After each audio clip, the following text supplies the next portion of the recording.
happy Sunday. I hope that wherever you are and whatever you are doing, you are having a fantastic weekend. As you can see, we've had our first snow of the year and our first snow of the winter season. I say first snow, we've had like 4 or 5 instances between like the end of November and now where we've had snow and it's been coming down pretty heavy, but it's not actually settled. But if you want to know more about that, go ahead and watch the chicken and garden update. I already filmed that and it should already be up on the main channel, or rather on this channel, not the main channel. Apparently words are really hard today. But the thing I want to talk to you about today has got nothing to do with the weather, and it's got nothing to do with electric vehicles, or in fact a life out in the country. It's to do with lifespan of products. As you may or may not know, and I've talked about it quite a lot on the channel in the last couple of months, I'm really into home automation, and I have a home server that sits in our server closet alongside the official Transport Evolved servers, the one that does Mastodon, the one that serves all of our data for videos, and also a couple of internal servers that none of you guys get to see on a daily basis, but are essential for the functioning of TE. We have a family server, and the family server sits there and it runs things like our media server. So we have Jellyfin installed on it. So if we want to watch a movie that we have previously purchased and we've ripped it from DVD to a digital format so we can play it on any of the media players in our house. It runs our Home Assistant, and it runs a couple of other programs that my partner and I use on a reasonably regular basis, sometimes daily, sometimes not so daily, just to keep life in the house nice and pleasant and easy. But that server is actually 12 years old this year. It's powered by an Intel i7 3770K, which I believe is either a second or a third generation Intel chipset, or an Intel i7 chipset. We are now, I think, at the 12th, 13th and 14th generations on sale. The 14th was unveiled at the end of last year, and I think it can be purchased. The 2 previous generations, the 12th and the 13th generation, are still relatively easy to get a hold of.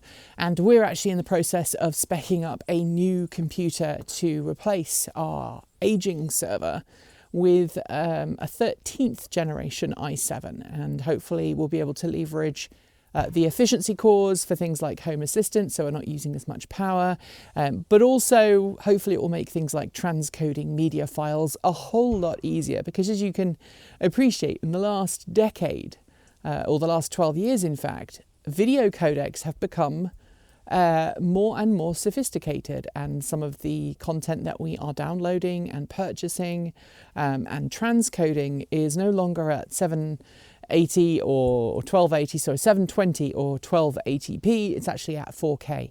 And obviously that requires a lot more processing power if you're going to stream that to a media player in the house that doesn't actually have the media file sitting on it. So we are, in the process of speccing up that machine, and it looks like it's going to be kind of expensive. If we want it to do everything we want it to do, we're going to be spending a sizable chunk of cash.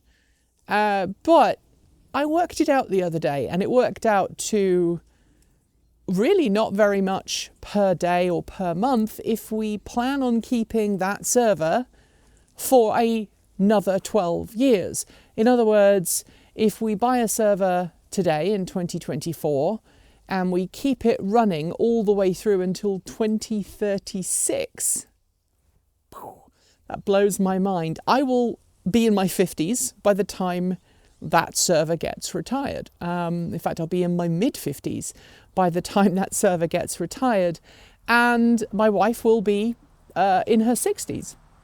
So I am curious how long you expect technology to last. We live in a very throwaway culture. You buy something like your iPhone, right? You buy your iPhone, you keep your iPhone for a couple of years, or your Android phone, or whatever phone you prefer. You keep it for a couple of years and then you sell it on, or you upgrade it for the latest new hotness. Now, something I've been working really hard on in the last couple of years is to not upgrade just because there's a new model out, to keep using an older model until it really does need to be replaced, either because the battery has started to go awry, or because it can no longer run the software I want to. And look, it's snaining. It's kind of sleety, rainy snow. We're right on the snow line again. I suspect if I went up the mountain another couple of 100 feet, we'd be back into the snow line. So I'll keep this one brief so we don't make the camera super, super wet. But I am curious how long you expect technology that you buy to last. What is considered a good purchase for you in terms of lifespan of a new piece of tech? Is it something that you expect to last 5, 10 years? Is it something you expect to last longer?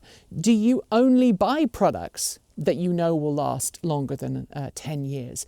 Are you like myself and my wife, where we try and spend as well as we can on products, and we buy the absolute best we can afford to give it as long a life as possible, so we don't have to keep replacing it every year or so?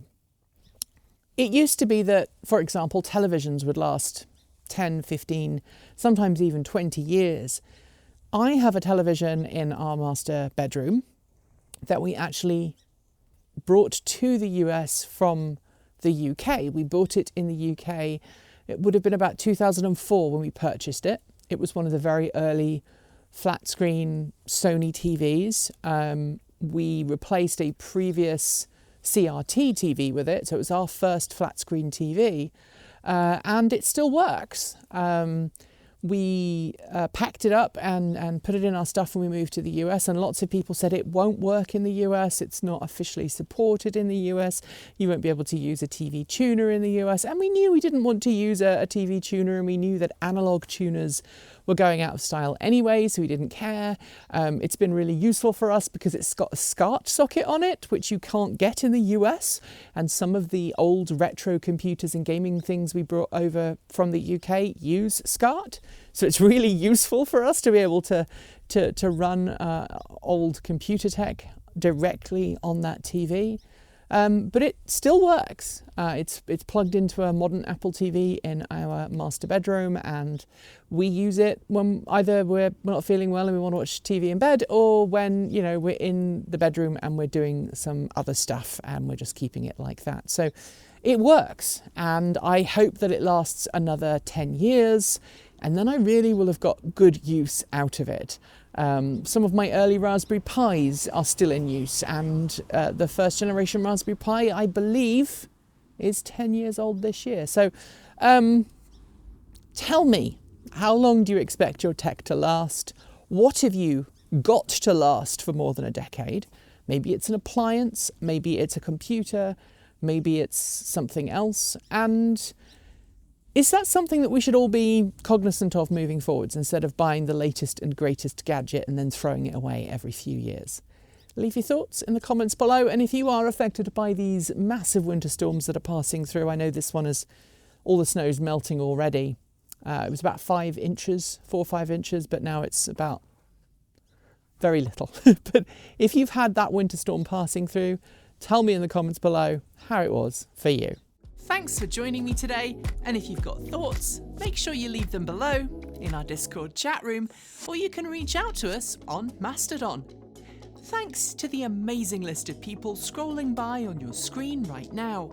They are some of the more than 1,500 people who help fund this channel through Patreon and YouTube, covering our bills, paying our team, and making sure that we can be 100% independent. If you'd like to join them and see your name listed here, just follow the links below.